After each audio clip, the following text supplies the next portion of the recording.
اعوذ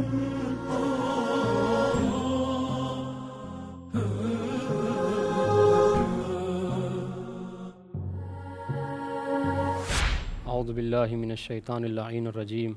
بسم اللہ الرحمن الرحیم، الحمد للہ رب العالمین،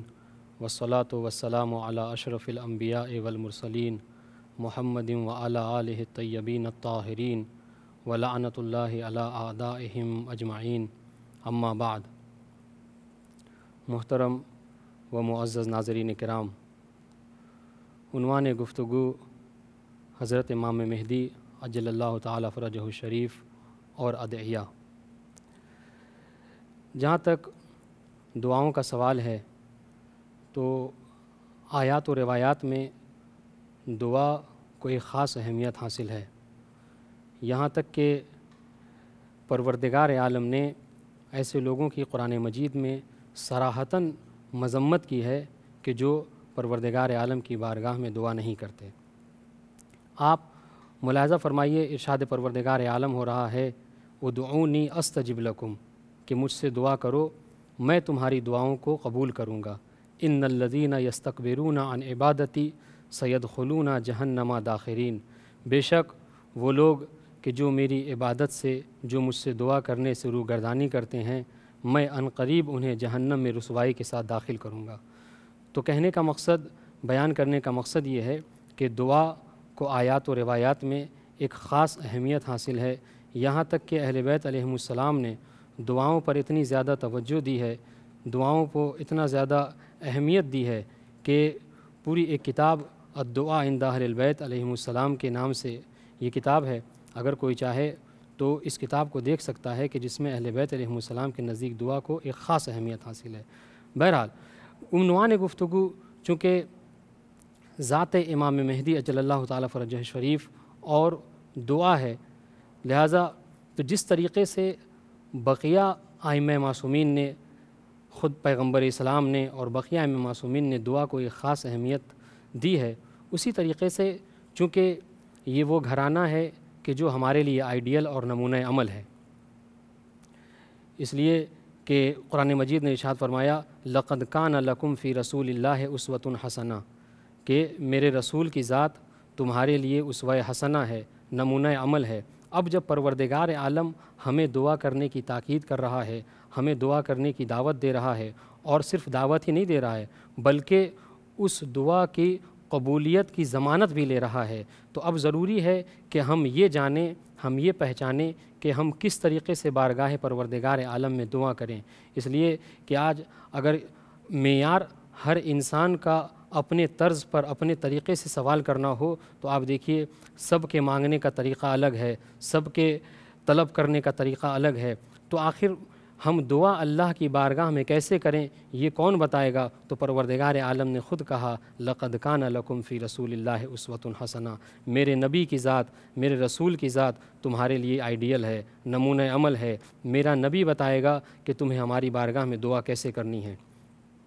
اور عزیزان گرامی، آپ جیسا کہ بہتر جانتے ہیں کہ یہ وہ گھرانہ ہے کہ جس کے لیے ارشاد ہوا اولنا محمد، اوسطنا محمد، آخرنا محمد، کلنا محمد۔ تو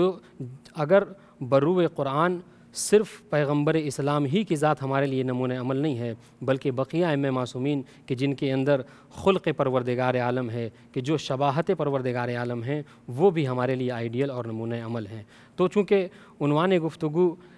حضرت امام مہدی اجل اللہ تعالی فرجہ الشریف اور دعائیں ہیں، لہٰذا امام زمانہ بھی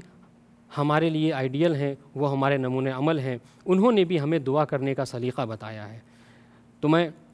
اپنے ناظرین کی خدمت میں امام زمانہ کی طرف منسوب جو کچھ دعائیں ہیں ان کی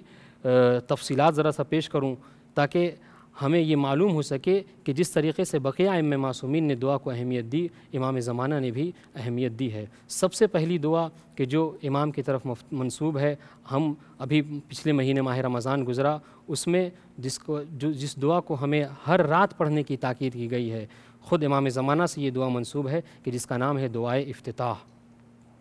دعائے افتتاح یہ کون سی دعا ہے؟ یہ وہ دعا ہے کہ جسے امام زمانہ اجل اللہ تعالی فرجہ الشریف نے اپنے دوسرے نائب خاص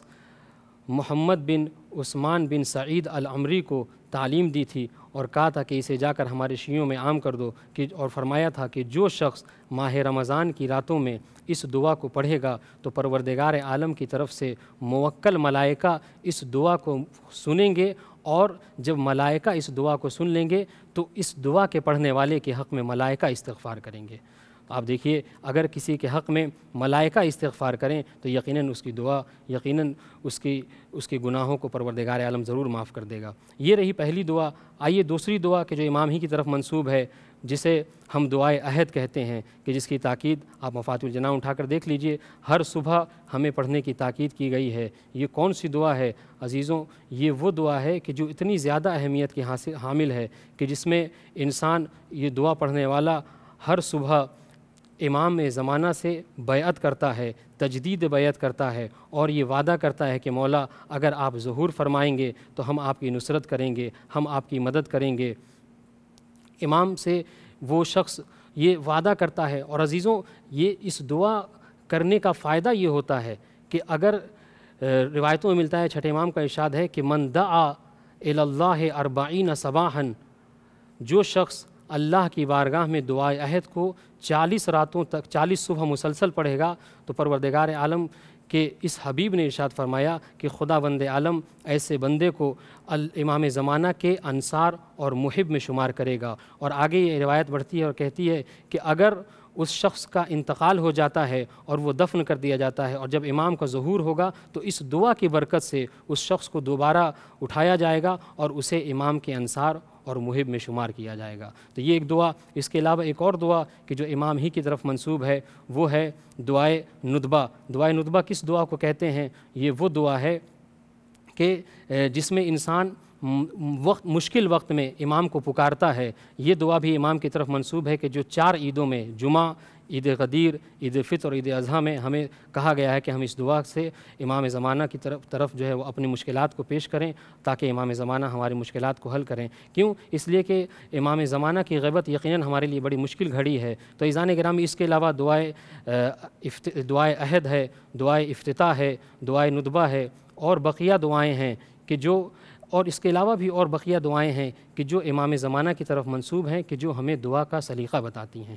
ہمیں چاہیے کہ ہم امام زمانہ کی بارگاہ میں ان دعاؤں کے ذریعے سے امام زمانہ سے قربت حاصل کریں۔ والسلام علیکم ورحمۃ اللہ وبرکاتہ۔